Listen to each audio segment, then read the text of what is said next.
प्रपन्नपारिजाताय तोत्रवेत्रैकपाणये ज्ञानमुद्राय कृष्णाय गीतामृतदुहे नमः। गतसङ्गस्य मुक्तस्य ज्ञानावस्थितचेतसः यज्ञायाचरतः कर्म समग्रं प्रविलीयते. பகவான் ஸ்ரீகிருஷ்ணர் இல்லற வாழ்க்கையில் இருக்கிற ஞானியை பற்றி இந்த ஸ்லோகத்தில் சொல்கிறார். எல்லாமே ஞான கர்ம சந்நியாசம்தான் விஷயம். கிரகஸ்தாசிரமத்தில் இருக்கிற ஞானி, சந்நியாசாசிரமத்தில் இருக்கிற ஞானி, இல்லற வாழ்க்கையில் இருக்கிற கிரகஸ்தாசிரமத்தில் இருக்கக்கூடிய ஞானியானவன் அந்த ஆசிரம தர்மங்களே ஒழுங்காக பண்ணுறான். அதே சமயம் நான் அகர்த்தாங்கிற ஞானத்தில் பலமாக இருக்கான். சந்நியாசியும் அந்த ஆசிரமத்தில் எதை செய்யணுமோ அதை மாத்திரம் செய்கிறார். அவர் மற்ற வைதிக கர்மங்கள், லௌகிக கர்மங்கள் செய்யறதில்ல. உடம்பை மாத்திரம் காப்பாற்றிக்கிறதுக்கான கர்மங்களை செய்கிறார். ஆனால் அதே சமயம் அதுலேயும் அவருக்கு அந்த கர்த்திருவ புத்தி கிடையாது. இதைத்தான் நம்ம தொடர்ந்து பார்த்துட்டு இருக்கோம். இந்த ஸ்லோகத்தில் பகவான் சொல்றது ஞானாவஸ்தித சேதசா, ஞானத்திலேயே புத்தியானது நிலை பெற்று இருக்கிறது.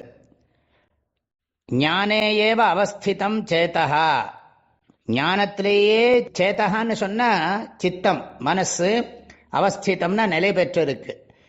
ஞானத்திலேயே, அறிவிலேயே, மெய்யறிவிலேயே நிலை பெற்ற புத்தியை உடையவருடைய முக்தஸ்ய, முக்தஸ்யன்னா அதனால விடுபட்டுட்டான், சம்சாரத்திலிருந்து அடியோடு விடுபட்டுட்டான். தன்னுடைய உடம்பு, உடம்பினுடைய விவகார காரியங்கள் எல்லாவற்றிலிருந்துமே சுருக்கமாக சொன்னால் அகப்பற்று, புறப்பற்று. சரீரம், மனசு, புத்தியிலையும் நான்கிற அபிமானம் இல்லை. இந்த உடம்பு சம்பந்தப்பட்ட பொருள்களையும் என்னுடையதுங்கிற அபிமானம் இல்லை. அதுதான் முக்தன்னு பேரு. முக்தஸ்ய, முக்தனுடைய அப்படின்னு அர்த்தம். அறிவிலேயே நிலைத்திருப்பவனுடைய, முக்தி அடைந்தவனுடைய, அனைத்திலிருந்தும் விடுபட்டவனுடைய, கத சங்கஸ்ய, சங்கம்னு சொன்னா பற்று, பற்றிலிருந்து விடுபட்டிருக்கான்னு அர்த்தம். எல்லாத்துலேருந்தும் பரிபூர்ணமாக விடுபட்டுட்டான்னு அர்த்தம். இது ஒன்னொன்னும் காரணம். ஞானத்தில் நிலை பெற்றிருக்கிறதுனால, முக்தி அடைஞ்சிருக்கிறதுனால ஏதோடையும் ஒட்டிக்கிறது இல்லை.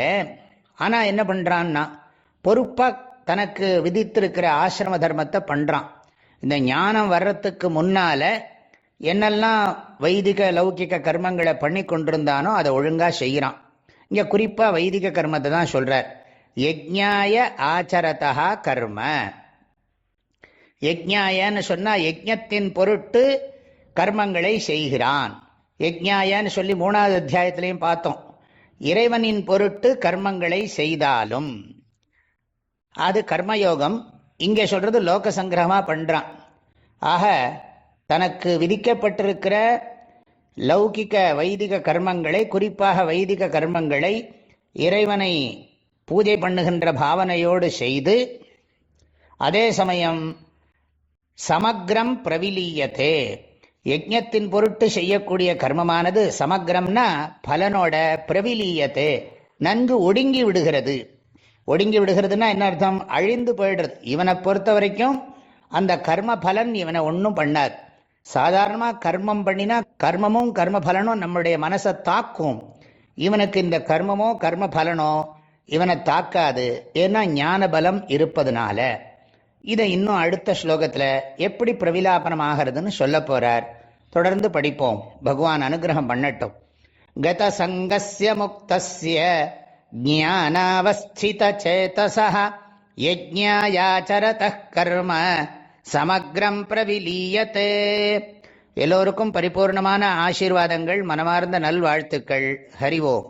ஓம்